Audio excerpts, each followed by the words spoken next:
I just want to come make a quick video on how you can predict New York expansion and how we'll expand almost every day. So yeah, watch the end to see how we do it. So I'm going to show an example from Wednesday the 25th and Thursday the 25th because they kind of link towards each other and they're really good examples. So on Wednesday of last week, as we came into the day, we see we have a 5-minute SMT between ES and NQ, with NQ not taking that low, um, and ES taking it. So every day we need to make an SMT at the high of the day or the low of the day. So coming into New York Open, we will look at, if we're above the high of the day, we have to look at the low of the day. So coming to New York Open, we were, let's check New York Open. Yeah, we were above the high of the day. So we have to look for an SMT at the low of the day, which kind of give us our indication of where we're going to expand. So we've made an SMT at the low of the day, which means coming into the New York session, we don't need to revisit this area. So most of the time we'd be looking for longs. So obviously that did play out. Longs, 200 odd points. But what I want you to pay attention to is on NQ and ES, we left a data wick. So I'm just going to mark that out quickly. So from news, something which is a high drawn liquidity.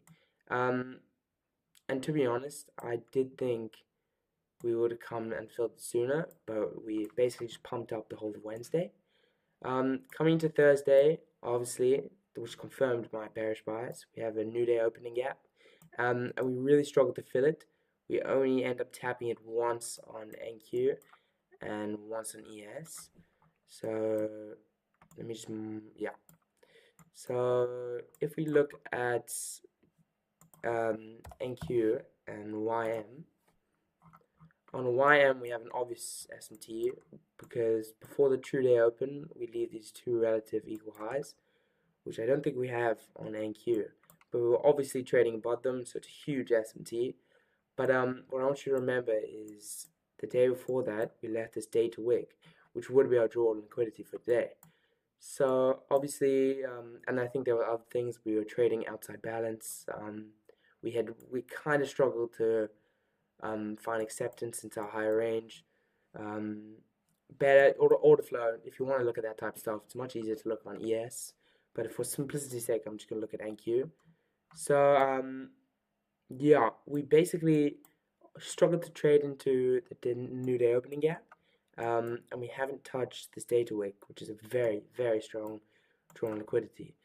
So the plan for the day, obviously I couldn't execute on the funded because I had school and stuff, but the plan of the day would have been probably take a short from somewhere around here, negative 2.5 standard deviation.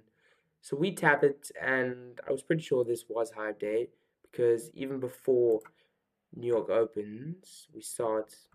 I hate how the chart just okay. Before New York opens, we already start distributing down. So honestly, shorts from here would have been pretty nice.